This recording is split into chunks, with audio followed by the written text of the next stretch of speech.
이 시간 다 같이 말씀을 보시겠습니다. 다 같이 자리에서 일어나셔서 고린도후서 1장 3절에서 5절 말씀을 같이 읽겠습니다. 시작. 찬송하리로다. 그는 우리 주 예수 그리스도의 하나님이시오 자비의 아버지시오 모든 위로의 하나님이시며 우리의 모든 환난 중에서 우리를 위로하사 우리로 하여금 하나님께 받는 위로로서 모든 환난 중에 있는 자들을 능히 위로하게 하시는 이시로다. 그리스도의 고난이 우리에게 넘친 것 같이 우리의 위로도 그리스도로 말미암아 넘치는도다. 아멘. 아멘. 착석하시겠습니다. 우리는 우리가 원튼 원하지 않든 고난과 환난 가운데 처할 때가 있습니다. 그때마다 우리가 때로는 불평하는 것이 무엇이냐면은 하나님 왜 막아주시지 않죠? 라는 불평을 하기도 합니다. 또 하나님 왜 나한테 이런 일을 이런 일이 일어나게 하시죠? 라고 원망하기도 합니다. 그런데 성경을 자세히 보면은 우리 주님께서는 한 번도 너희들을 고난과 환난을 면하게 해주겠다 그렇게 말씀하신 적이 한 번도 없습니다. 그보다도 더 말씀하신 것은 내가 세상에서 환난을 당하나 담대하라 내가 세상을 이겼노라 라고 말씀하셨습니다. 환난 가운데 담대하라 라고 말씀하신 것이죠. 어쩌면은 이 고난과 환난은 주님께서 우리에게 주시는 것이라기보다는 인간의 죄악으로 인해서 타락으로 인해서 오는 현상이라고 할 수가 있을 것입니다. 그래서 로마서 8장에 보면은 피조물들도 주님께서 오실 날을 기대하며 신음한다라고 말씀하고 있습니다. 이 고난 가운데서 우리가 어떤 태도로 살아가야 할까요? 평소에도 대수롭지 않게 들었던 이야기들이 이 고난 가운데서는 더 큰 목소리로는 드려야 될 것이 무엇인가 오늘 보려고 합니다. 이런 이야기를 해서 조금은 죄송스럽기도 하지만은 얼마 전에 부천 호텔 화재 사건이 있었습니다. 그 뉴스를 보는 내내 참 울컥하고 좀 안 됐고 가슴이 먹먹한 그런 마음이었습니다. 그 가운데서 딸과 마지막 통화를 하는 내용이 참 얼마나 가슴 아픈지 모르겠습니다. 저도 딸을 키우고 있는 입장이라 그렇게 허무하게 간다고 생각하면은 참 하루를 살기가 어려울 정도로 그런 고통 가운데 있을 것 같습니다. 평소에는 대수롭지 않은 이야기일 수 있습니다. 그러나 고난 가운데 통화는 너무나도 안타까운 통화로 들려졌습니다. 여러분, 우리가 이 고난 가운데 있을 때에 고난 가운데서만 들을 수 있는 하나님의 음성이 있습니다. 우리가 오늘 읽지는 않았지만은 고린도후서 1장 8절에서 9절에 보면은 바울 사도는 그렇게 이야기합니다. 내가 아시아에서 고난, 환난, 당한 환난을 너희들이 기억하기를 원한다라고 말씀하고 있고, 또 내가 살 소망까지 끊어졌다라고 말씀하고 있고, 또 내가 사형 선고를 받았다라고 말씀하고 있습니다.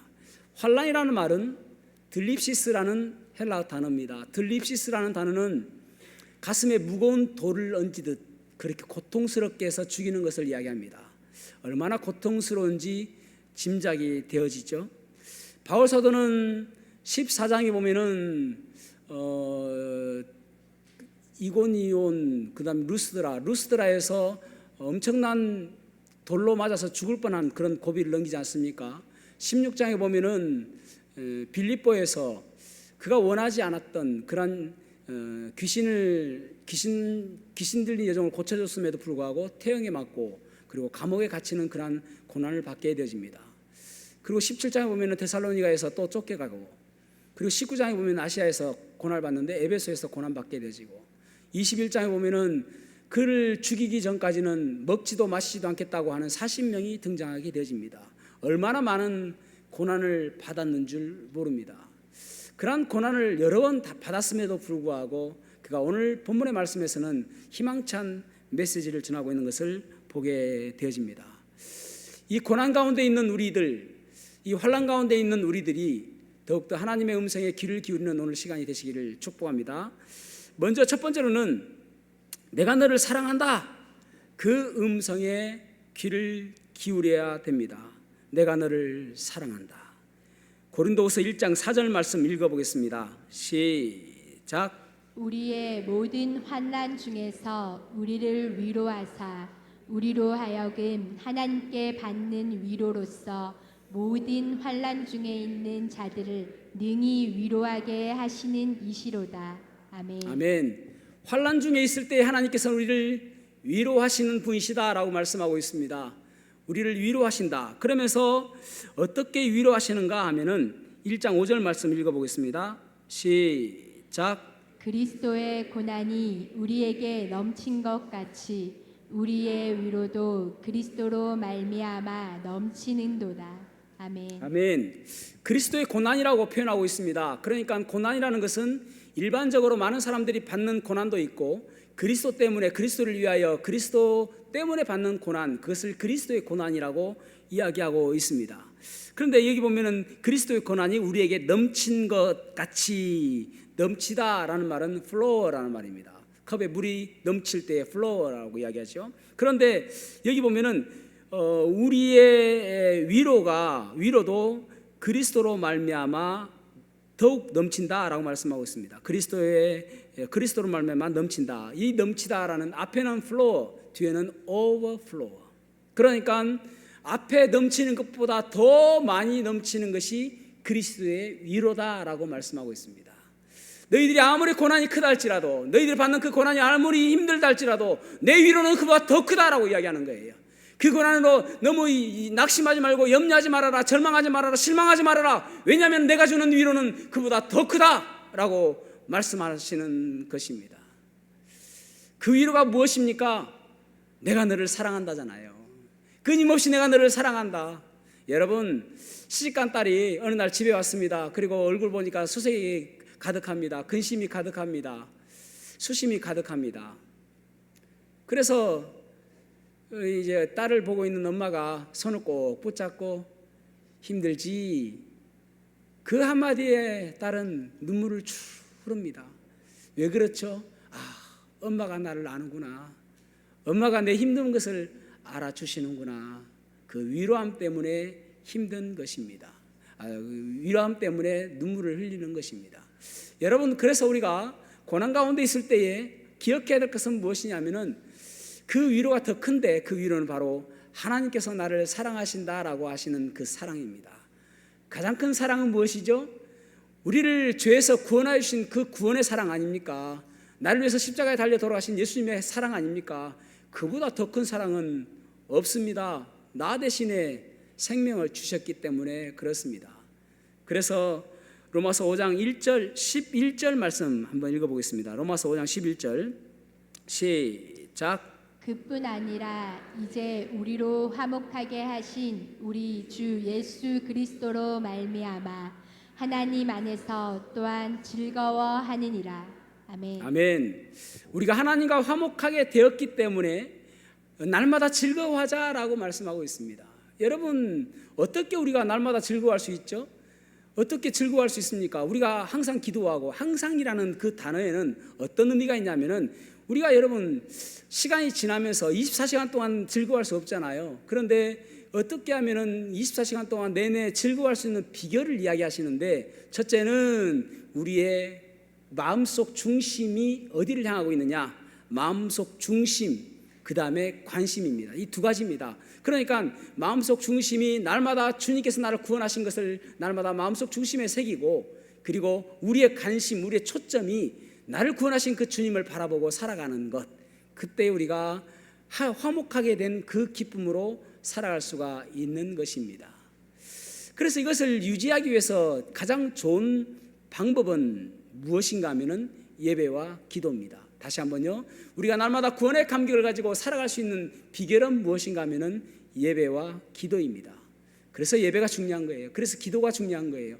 이 예배와 기도는 실과 바늘처럼 한 짝입니다. 어느 것을 빼놓아서는 안 되는 것입니다.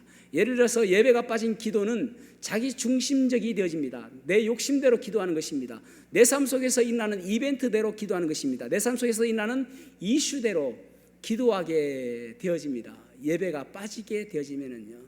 그래서 예배가 들어가져야 하나님의 영광을 바라보고 하나님께서 함께 하심을 바라보고 하나님께서 나타나심을 바라보는 예배가 포함된 기도가 되는 것입니다.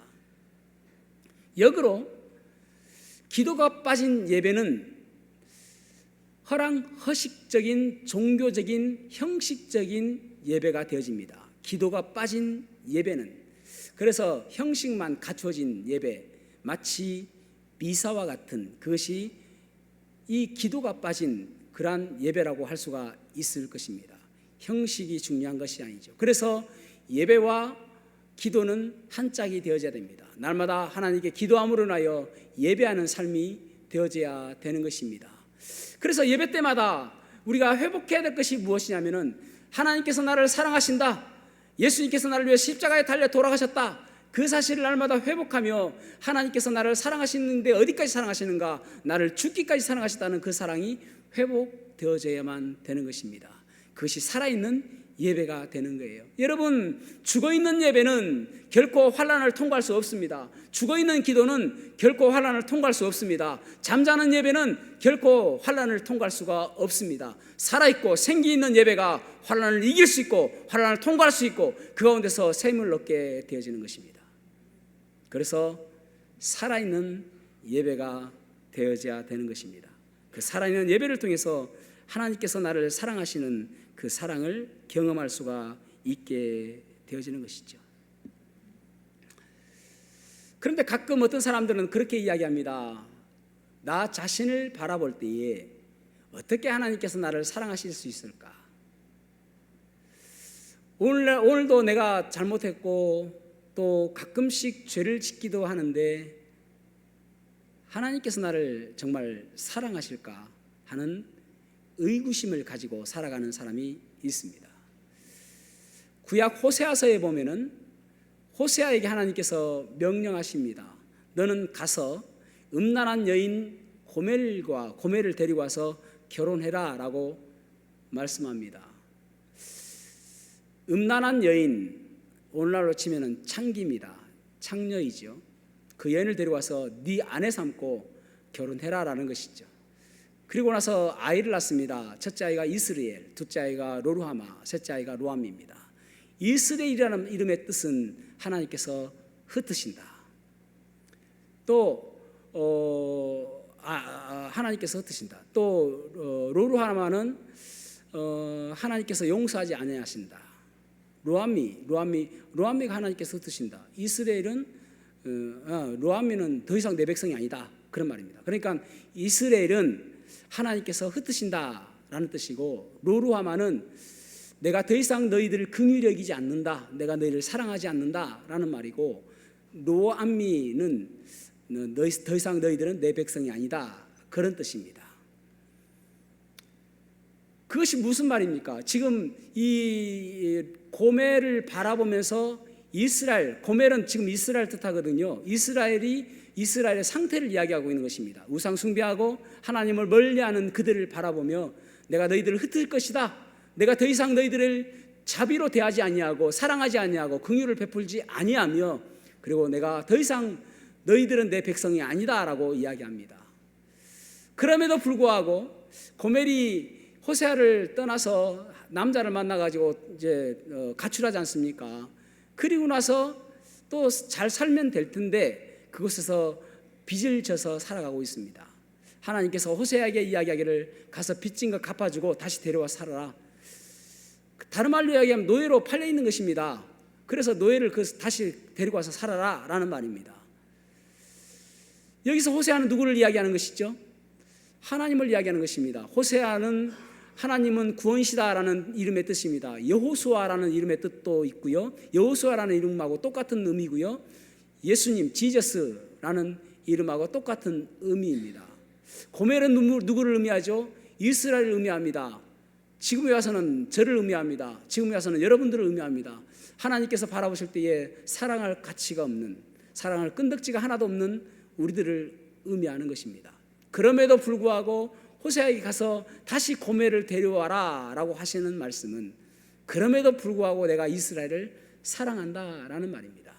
전혀 반역적이고 배반적이고 전혀 사랑할 거리가 없는 그 고멜을 사랑한 것처럼 내가 이스라엘을 사랑한다라고 말씀하시는 거예요. 그러니까 여러분, 우리도 마찬가지입니다. 우리가 하나님 앞에서 바라보실 때에 우리는 사랑할 거리가 없어요. 사랑할 가치가 없어요. 사랑할 자격이 없는 사람입니다. 그럼에도 불구하고 왜 사랑하느냐? 너는 내 자녀니까, 내가 너를 구원하여 주었으니까, 그러니까 내가 너를 사랑한다라는 거예요. 그 사랑을, 그 음성을 여러분 고난 속에서만 들어야 됩니다. 여러분, 고난 속이지 않을 때도 우리가 그 이야기를 듣죠. 하나님은 내가 너를 사랑한다, 내가 너를 사랑한다. 그런데 고난 속에서는 유독 하나님 왜 저를 버리셨습니까? 왜 하나님 막아주지 않으십니까? 왜 유독 저에게만 이런 어려운 일을 당하게 하십니까? 라고 이야기하잖아요. 그때 우리가 그 고난 속에서 들어야만 하는 음성이 무엇인가 하면은 내가 너를 사랑한다예요. 내가 너를 사랑한다. 그럼에도 불구하고 내가 너를 사랑한다.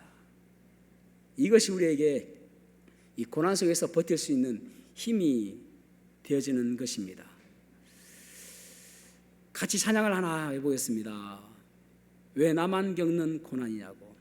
왜 나만 겪는 고난이냐고. 불평하지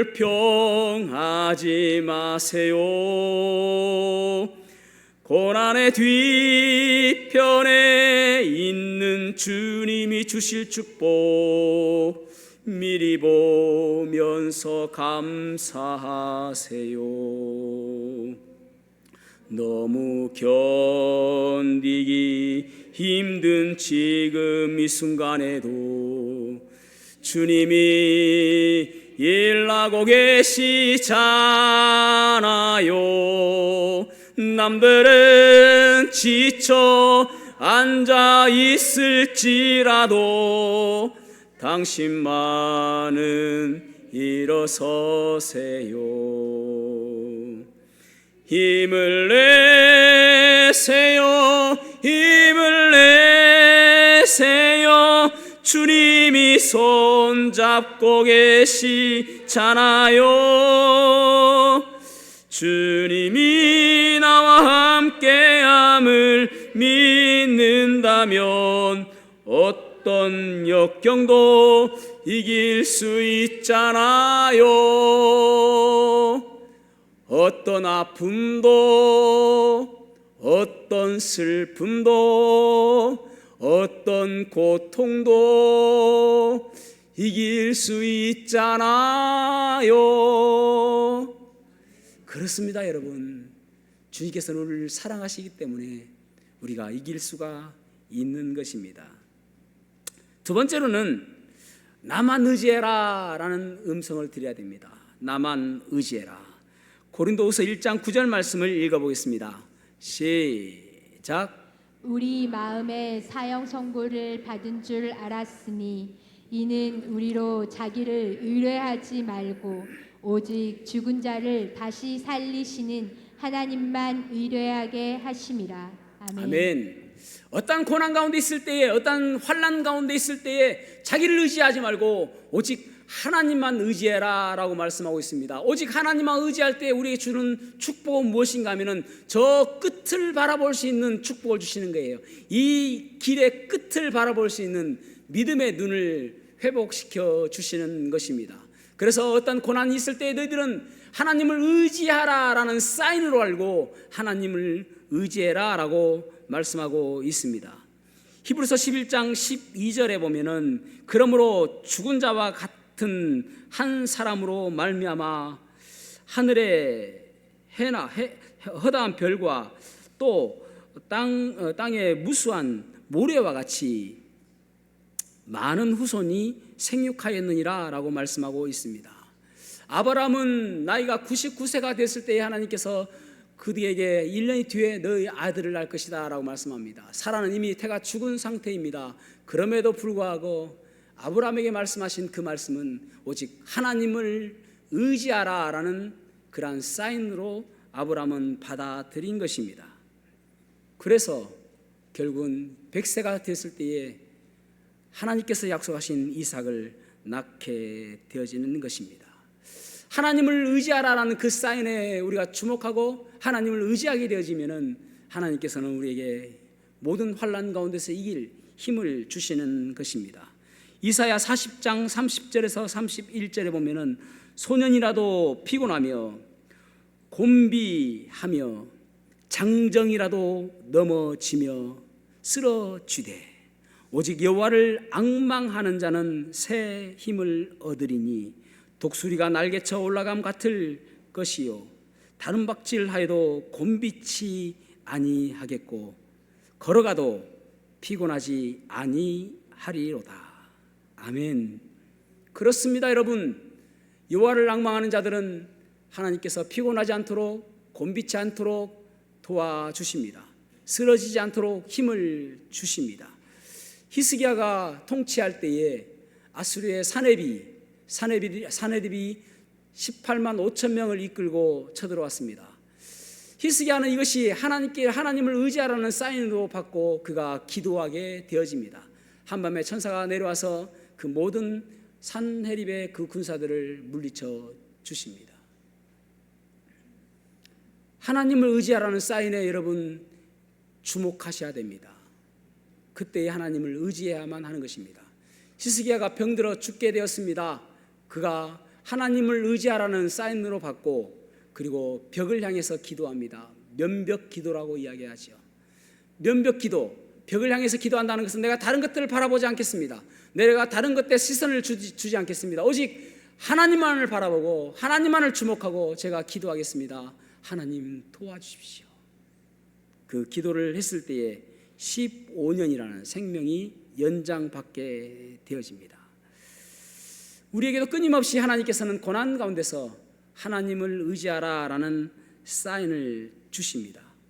그 사인에 우리가 반응하여 오직 하나님만을 바라보는 그런 믿음이 있어야 될 줄로 믿습니다. 고린도후서 1장 10절 말씀을 읽어보겠습니다. 고린도후서 1장 10절 시작. 그가 이같이 큰 사망에서 우리를 건지셨고 또 건지시리라. 또한 이후에라도 건지시기를 그를 의지하여 바라노라. 아멘. 아멘.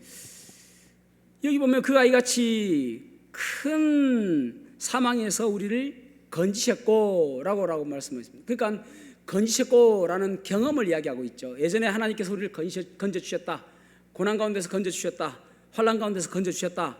그러기에 그 환난 가운데 건져주신 그 주님을 바라보고 그리고 또 건져주실 것이다라는 그 믿음으로 살아가야 된다라고 말씀하고 있습니다.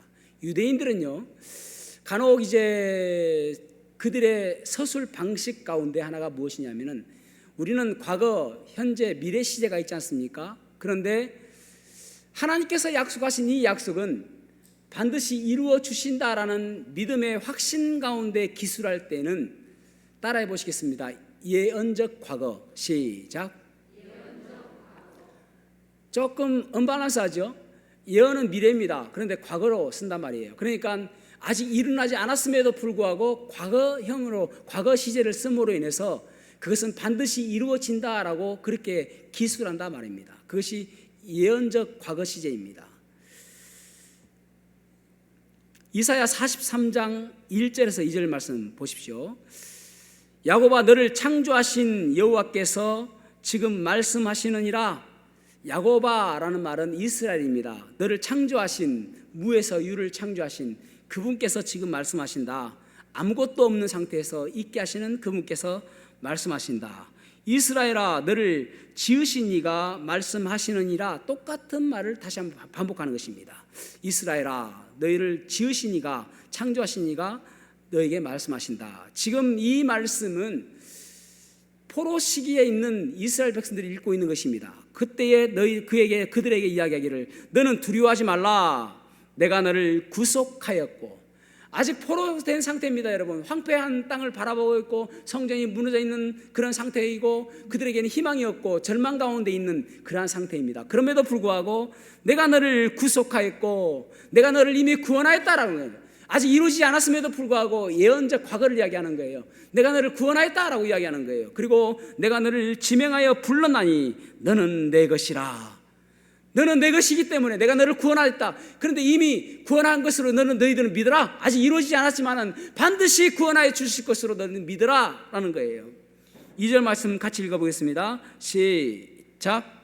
네가 물 가운데로 지날 때 내가 너와 함께 할 것이라. 강을 건널 때 물이 너를 침몰하지 못할 것이며 내가 불 가운데로 지날 때 타지도 아니할 것이요 불꽃이 너를 사르지도 못하리니. 아멘. 아멘. 하나님께서는 그렇게 보호하여 주신다라고 말씀하고 있는 것입니다. 내가 너를 구원하였고 내가 너를 지명하여 불렀기 때문에 너희들은 내 것이기 때문에 내가 반드시 너희들을 내가 구원하여 줄 것이다. 그것을 믿음으로 고백하고 있는 것입니다. 지금 여러분 이루어지지 않은 거 있습니까? 믿음이라는 것은 무엇이냐면 끝을 바라보는 것입니다. 반드시 이루어질 것을 믿는 끝을 바라보는 것입니다. 그래서 우리가 잘 아는 말씀 있잖아요. 로마서 8장 28절 말씀. 우리가 알거니와 하나님을 사랑하는 자 곧 그의 뜻대로 부르심을 입은 자들에게는 모든 것이 합력하여 선을 이루느니라. 아멘. 아멘으로 받는 것입니다. 아멘. 그렇죠, 여러분. 그렇게 하나님께서는 우리에게 이루어 주신다라고 말씀하였습니다. 팀 하스라는 그러한 회사가 있습니다. 그 회사의 CEO는 하형록이라는 분입니다. 목사님이시기도 하고 CEO이기도 합니다. 이 하형록이라는 분이 12살 때에 아버지가 목사님이시고요, 미국으로 이민 가게 되어집니다. 12살에 가서 이제 열심히 공부하는데 아버지가 목사님이지만은 그래도 어렵기 때문에 빌딩 청소를 하며 택시 운전을 하며 또 엄마는 가사 도우미 일을 하며 가게를 책임졌습니다. 그런데 그런 가운데서 아이를 잘 돌보지 못하는 것이죠. 그런 가운데서도 또 하영록도 이제 열심히 공부하지만은 일도 하고 그러면서 펜실베니아 건축학과를 나옵니다. 그래서 승승장구합니다. 엄청나게 이제 20대가 되었을 때 벌써 임원이 되어집니다. 큰 회사의 임원이 되어집니다. 그런데 이분이 1993년도가 되었을 때에 갑자기 운전하다가 가슴이 답답해 오다가 기절을 해버립니다. 응급실로 급히 이제 가게 되었는데 그곳에서 진단은 무엇인가 하면은 심장 바이러스 감염입니다. 심장 바이러스 감염. 그래서 심장 이식을 당장 하지 않으면은 당신은 죽게 되어집니다라고 이야기합니다. 6개월 동안 병원에 있습니다. 입원해 있습니다. 그래서 1차 심장 수술 이식을 받게 되집니다. 병원에서 준비한 심장인데 그렇게 튼튼한 아주 좋은 그런 건강한 심장은 아닙니다. 단지 목숨만 붙어 있을 정도의 심장으로 이식하게 되어집니다. 그리고 1999년 6년 있다가 다시 2차 심장 이식 수술을 받게 되어집니다. 누가 봐도 고난이죠. 목사님의 아들인데 아니 목사님 얼마나 바르게 살겠습니까? 그럼에도 불구하고 목사님의 아들이 이러한 고난을 받게 되어집니다. 그런데 이 가운데서 그가 말씀을 보고 기도하며 그가 목사님의 아들이었지만 정작 구원받지 못했던 것입니다. 그래서 그 병상에 6개월 동안 있으면서 기도하고 말씀 보는 도중에 예수 그리스도를 인격적으로 만나게 되어집니다. 구원받게 되어지죠. 이때까지는 자기가 어떻게 하면 인생을 편안하게 살 것인가가 그의 목적이었습니다. 그런데 그 일이 있고 나서 목적이 달라졌습니다. 사명이 달라졌습니다. 하나님, 제가 무엇을 위해서 살아야 될까요? 그래서 팀하스라는 회사를 설립하게 되어지고 그 회사를 통해서 예수님께서 불쌍한 사람들을 사랑하시고 또 돌보았던 것처럼 내가 소외된 사람들을 위해서 회사의 수입의 20%를 그곳에 써야 되겠다라는 생각을 갖게 되집니다. 그래서 사훈이 무엇이냐면은 다른 사람들의 필요를 도와주기 위해서 우리는 존재한다입니다.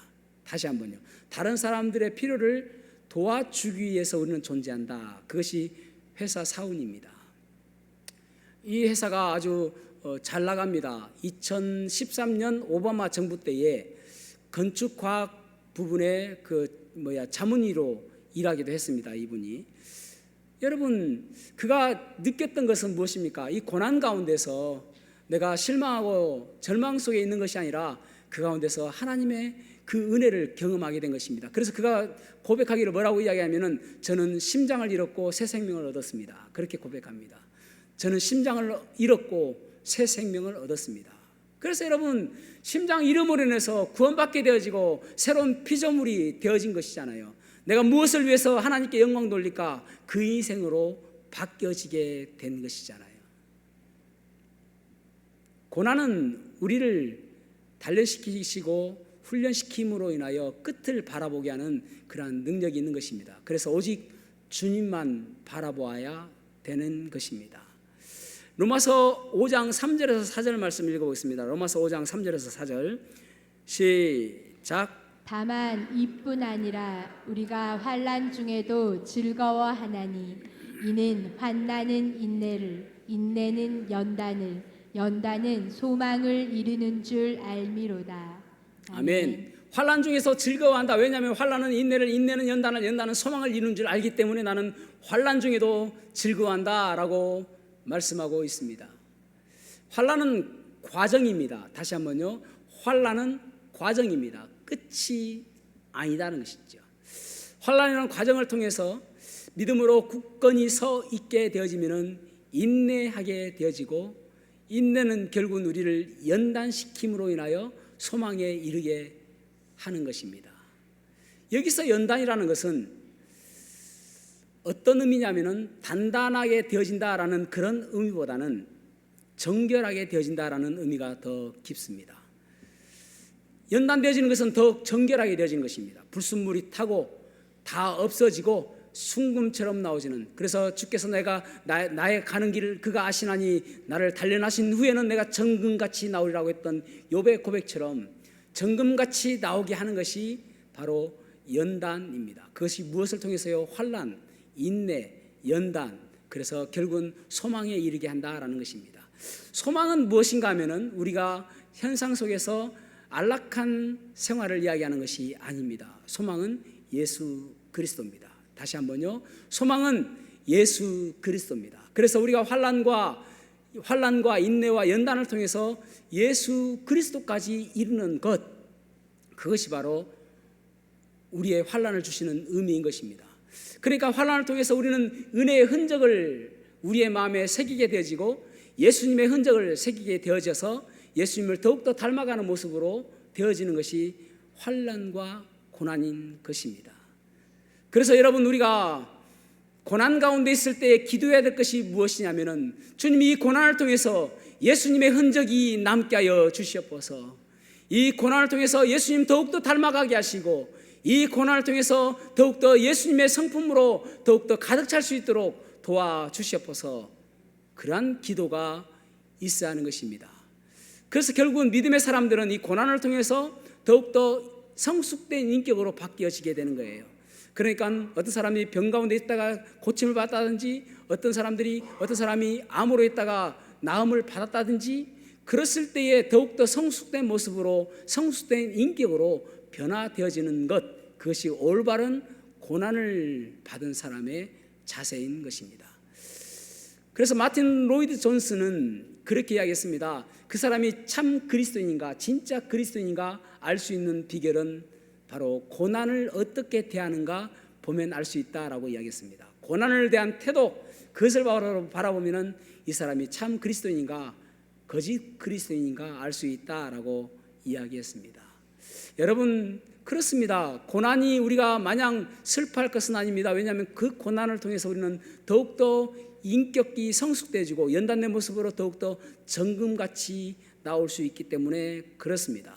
그래서 고난이 우리에게 기회일 수도 있습니다. 그래서 고난을 낭비하지 마십시오. 고난이 올 때마다 그저 낭비해서 지나치지 않게 그 고난을 이용해서 더욱더 성숙된 모습으로 나가는 삶이 되시기를 축복합니다. 여러분, 로마서 8장 35절에 보면 내가 확신하노니 사망이나 생명이나 우리가 넉넉히, 우리를 사랑하신 이로 말미암아 우리가 넉넉히 이기느니라. 박해나 환란이나 박해나 기근이나 적신이나 위험이나 칼이랴 내가 확신하노니 사망이나 생명이나 천사들이나 능력이나 높음이나 기쁨이나 다른 어떤 피조물이라도 그 어떤 피조물이라도 우리를 그리스도 예수 안에 있는 하나님의 사랑에서 끊을 수 없으리라. 아멘, 아멘입니다. 그렇습니다. 여러분, 고난 가운데 있을 때에 그 고난과 아무리 큰 고난이 올지라도 하나님의 사랑에서 우리를 끊을 수가 없는 것입니다. 그래서 고난 가운데 있을 때에 하나님의 음성에 귀를 기울이시기 바랍니다. 내가 너를 사랑한다. 내가 너를 얼마만큼 사랑하느냐, 내 목숨을 주기까지 사랑한다 하시는 주님의 음성을 들으시기 바랍니다. 나만 의지해라. 다른 것 바라보지 말고, 다른 것 기웃거리지 말고 오직 나만 바라봐라. 그 음성을 들으시기 바랍니다. 그래서 이 고난 가운데서 낙심하지 아니하고 실망하지 않는 저와 여러분이 되기를 주님의 이름으로 축복합니다. 기도하시겠습니다.